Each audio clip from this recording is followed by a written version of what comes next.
écouter le podcast Explore Wonderland. Welcome back on Explore Wonderland. Oh my God.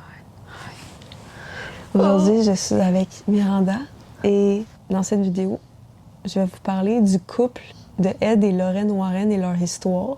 Lorraine qui est une médium, une voyante, elle a des dons, puis son mari Ed qui est démonologue, fait qu'ils ont fait toutes sortes d'enquêtes incroyables, dont la poupée Annabelle, qu'on a fait une vidéo ensemble, le loup-garou de Londres, Amityville, des histoires vraiment crazy. Et aussi la maison qui a inspiré les films de Conjuring, qu'on connaît pas mal toutes.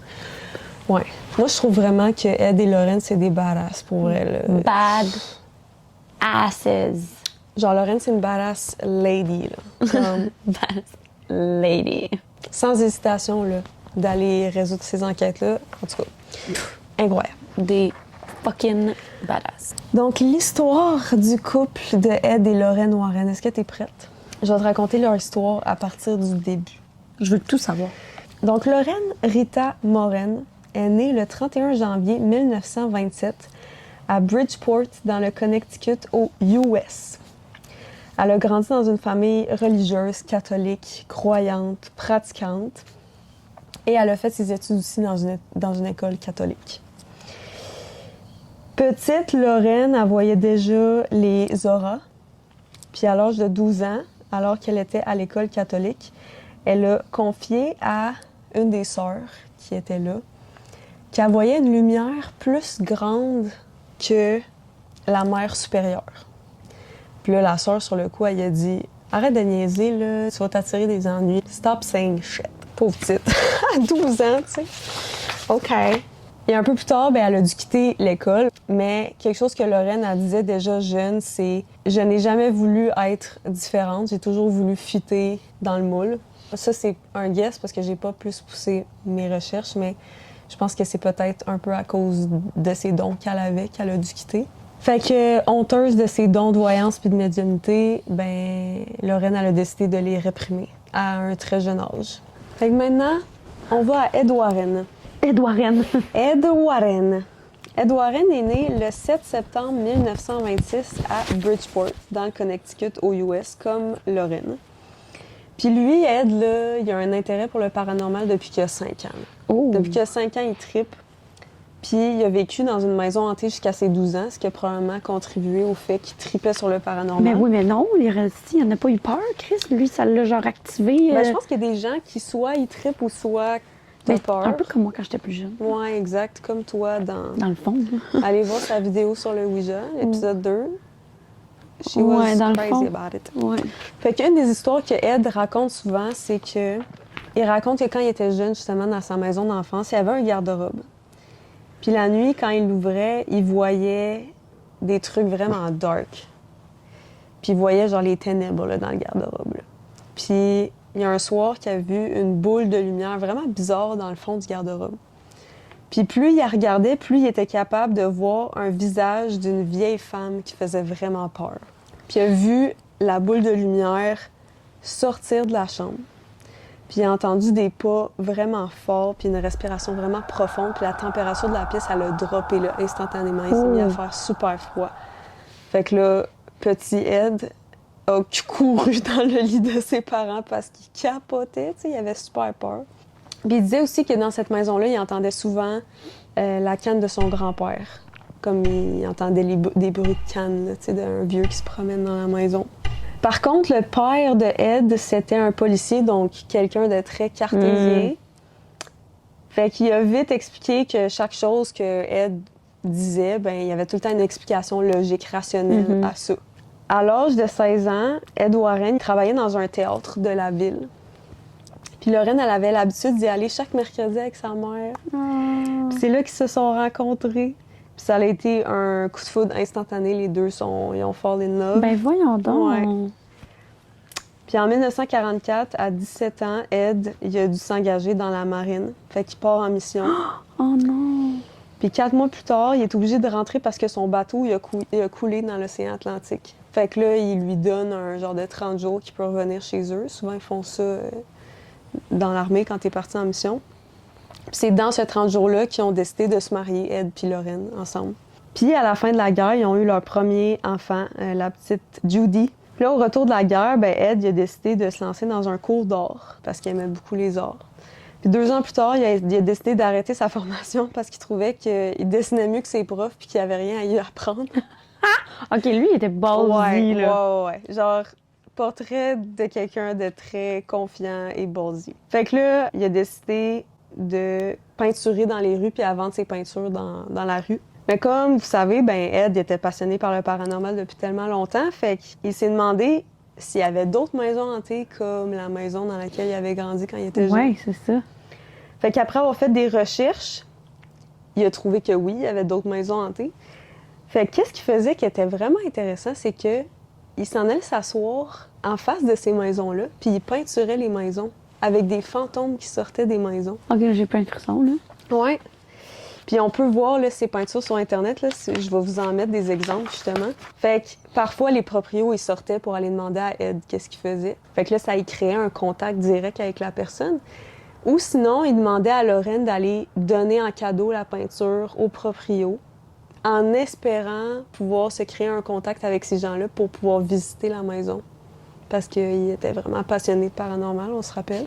Fait que le jour où tout a commencé, qu'ils ont commencé à prendre les enquêtes plus au sérieux, c'est quand ils ont décidé d'aller à la Oceanbourne Mary House au New Hampshire. Fait qu'à cette époque-là, la maison était assez populaire pour les phénomènes paranormaux qu'il y avait dans cette maison-là. Fait que le proprio, il avait ouvert sa maison à tout le monde, pour que tout le monde vienne la visiter. Quand ta maison devient populaire, ben là, les gens, ils peuvent te payer, puis... Ou ben tu... Mais moi, ado, là, j'aurais 100% fait ça. Je cherchais sur Internet des endroits, genre, hantés au Québec, puis tout, puis on roulait pour aller les voir. Ouais. Ben, t'es pas la seule, il y en a beaucoup. Non, ouais. Fait que le couple, quand ils sont arrivés à la maison, ben Ed, comme d'habitude, il s'est assis devant la maison, il a commencé à peindre la maison. Puis Lorraine, elle a décidé d'entrer toute seule dans la maison. Puis directement, quand elle a mis son pied dans la maison, elle s'est mise à se sentir sortir de son corps. Puis il y avait une présence très oppressante puis stressante, tu sais, genre qui te donne des frissons dans la maison. Puis c'est à ce moment-là qu'elle s'est rendue compte qu'elle avait des dons. Oui, c'est ça. Ouais. Mais qu'elle s'est rappelée. Elle s'est rappelée, ouais, qu'elle avait des dons de médiumnité puis de clairvoyance, puis qu'elle s'est dit, OK, faut que je les travaille si je veux les utiliser. Fait que c'est ça qu'elle a fait à chaque fois qu'il visitait une maison, elle pratiquait ses dons. T'sais. Elle se pratiquait à se reconnecter à ses dons. Fait qu'en 1952, le couple, ils ont fondé la NESPR, la New England Society for Psychic Research. Puis le but de cette organisation-là, c'était de gagner en légitimité dans leurs recherches. I'm Lorraine Warren, and this is my home. We've lived here, I guess about 40 years now. This is where everything started. Everything started about our work. So let's go in, I'll show you the house. There's a lot of pictures of us in the house. Here's one of the pictures of Ed and I. You guys were inseparable. Oh yeah, yeah, we were. We didn't do anything without one another. La même année aussi, ils ont décidé d'ouvrir le musée de l'occulte chez eux. Fait qu'une pièce où est-ce qu'ils accumulaient toutes sortes d'objets manipulés dans leurs enquêtes, des objets maléfiques sataniques. You're in probably one of the most haunted places in the world because of the things that are in here. Everything in here has been taken from some place where people were either killed or maimed or so many ways. And there's some people that are afraid to even go in. Puis c'est justement dans ce musée-là qu'il y a la poupée Annabelle. Si vous voulez aller écouter l'histoire d'Annabelle, on a fait une vidéo ensemble là-dessus, justement. Mais dans le musée, on y trouve aussi un cercueil de vampires, des bibelots de tout genre. On a regardé des vidéos ensemble, il y a du stock là-dedans. Là. Ouais. C'est rempli, puis t'es pas bien. Hein? Ouais. Ouf. J'ai vu la poupée Annabelle dans la vidéo. Ah, non. Ouais. Honnêtement, je vais même plus en parler, je ne vais plus jamais prononcer son nom. Puis jusqu'à pas longtemps, il y avait des soirées organisées dans ce musée-là. On pouvait visionner des vidéos d'exorcisme en temps réel, avoir une visite du musée, d'un cimetière, puis une photo avec Lorraine. Tu sais, c'était comme un tour guidé. Ouais. Fait qu'après qu'ils ont fondé la NESPR, leurs enquêtes, ils ont pris beaucoup d'ampleur. Puis à la base, tu sais, Lorraine est très croyante, fait que leurs enquêtes étaient très basées sur la religion. Mais ils essayaient tout le temps d'être accompagnés de scientifiques, d'infirmiers, de chercheurs, d'étudiants avec eux. Tu sais, ça reste que Lorraine était super croyante, mais Ed, il y avait quand même un côté très terre-à-terre dû à son éducation. Ouais, je comprends.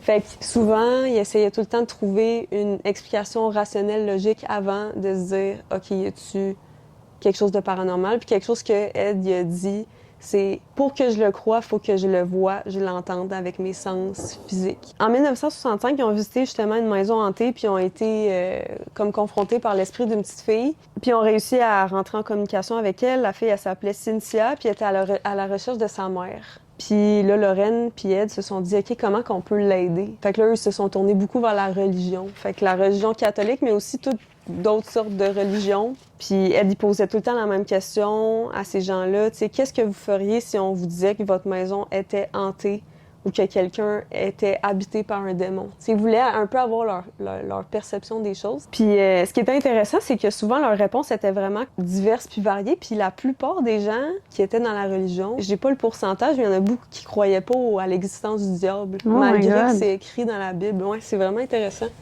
C'est comme si, je sais pas si la peur était trop grande puis ils voulaient comme se convaincre que ça existait pas. Ils croyaient en l'existence de Dieu, mais le diable, par exemple, c'était comme non. Ce qui est quand même spécial. Petite parenthèse de même. Fait que là, plus ça avançait, plus le couple devenait populaire, médiatisé. Tu sais, ils sont devenus tellement populaires, ils étaient dans les journaux partout. Le Vatican même leur a demandé de venir résoudre des enquêtes paranormales sur des cas de possession ou d'autres cas.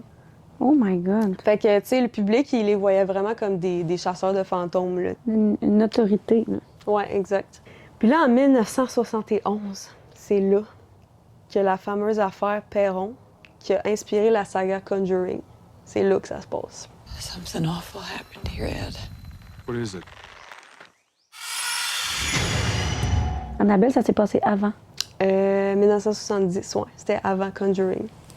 Il y avait un petit peu de pratique, là, tu sais. Ouais, c'est ça, Un là. petit peu de pratique avant d'aller dans la maison Perron. Oh mon Dieu. Fait qu'après le Conjuring, ben il y a eu l'affaire Amityville, l'affaire Foster, le loup-garou de Londres. Ils ont fait tellement d'affaires, puis ils ont écrit beaucoup de livres aussi, tu sais, qui expliquent leurs enquêtes. C'est vraiment hot. Si vous voulez d'ailleurs que je vous raconte un jour ces enquêtes-là, ben dites-le dans les commentaires. Ça pourrait être vraiment cool. Fait que là, on se demande aussi, ben en fait, moi, je me suis demandé, tu sais, comment ils faisaient leur argent. Est-ce qu'ils demandaient aussi de l'argent aux gens qui allaient aider? Puis ce qui est hot, que j'ai trouvé hot, c'est que le couple, il demandait jamais d'argent pour leurs enquêtes pour aider les familles. Ils faisaient tout le temps ça comme de plein gré pour les aider.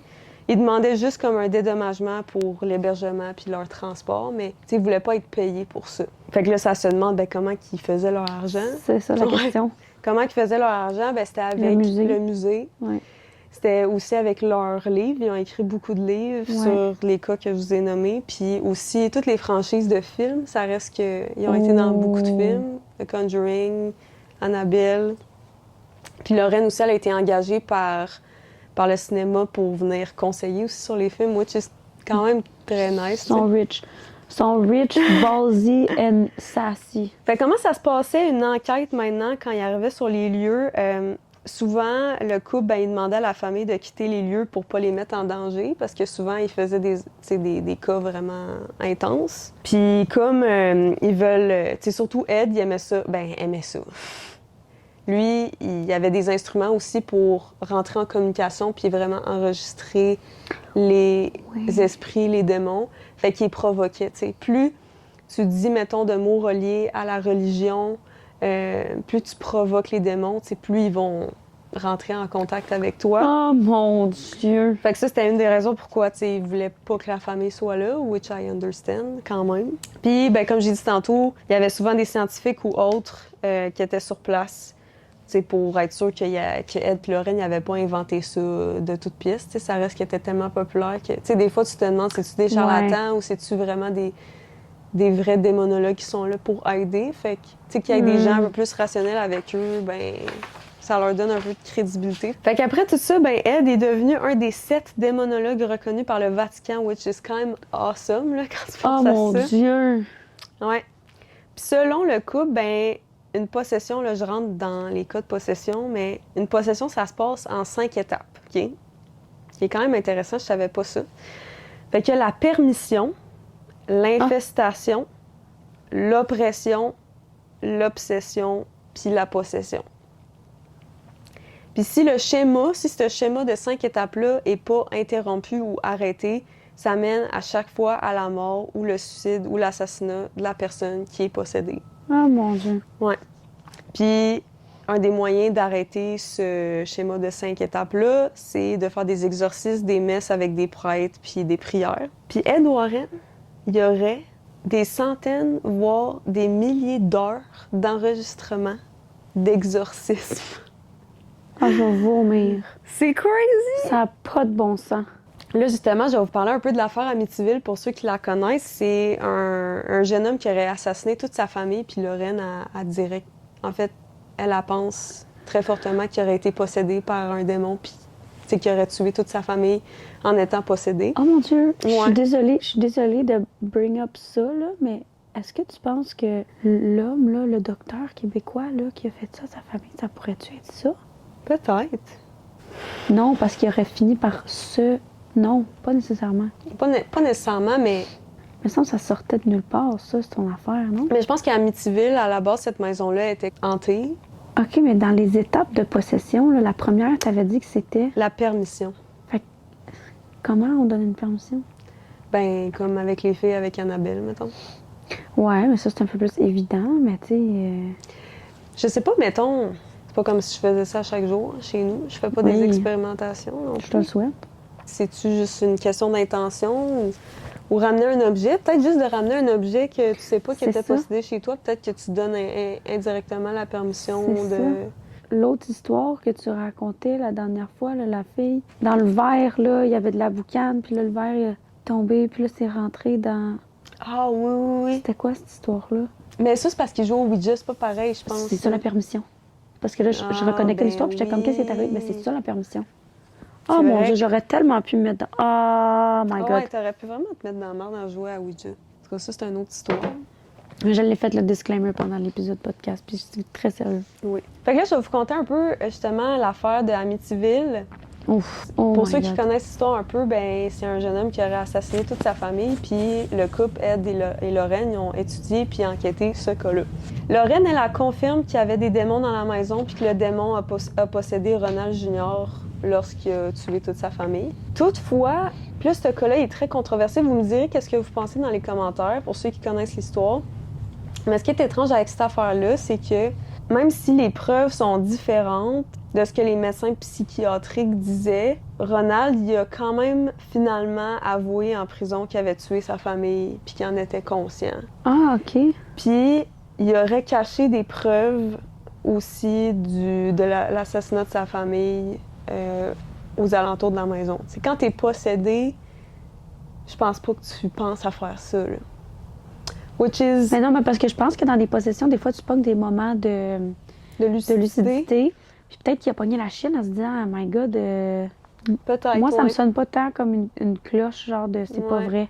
Parce que je sais que, tu sais, j'en ai entendu tes histoires, puis il y a comme des moments de lucidité, genre de peur, de aidez-moi, Ouais. genre. Puis peut-être que justement, dans ces moments-là, il faisait, oh my God, je vais pas me faire pogner, tu sais. Ouais, exact. Ben, c'est ça qui est.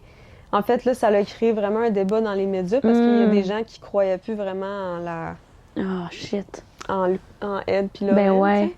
Mais en même temps, c'est comme, est-ce qu'ils disent la vérité? Est-ce qu'il n'y a pas? Est-ce qu'il a été possédé? Est-ce qu'il n'y a pas? On Oh sait pas. mon Dieu. Il y a aussi des gens qui trouvaient ça bizarre que le couple faisait partir la famille parce qu'ils se disaient, hey, c'est super, tu sais, peut-être qu'ils mettent des pièges ou whatever, tu sais. Mais en même temps, moi, je pense que c'était vraiment pour le bien des familles qui faisaient ça, là. T'imagines-tu à quel point c'est basique de t'afficher de même puis avoir de la célébrité Oui. quand c'est ça que tu fais? Comme à quel point tu dois en avoir un shit tonne de jugements, genre, puis de monde qui essaie de te canceller puis de dire que t'es une fraude. Surtout qu'il y a tellement pas tout le monde qui croit à ça. C'est là. ça, je dis, c'est Non, non. basique, là. Ah ouais, ouais. Moi, je les respecte vraiment beaucoup, là. Je les connais pas. J'aurais aimé ça les rencontrer parce que ça a l'air d'être du monde vraiment intéressant.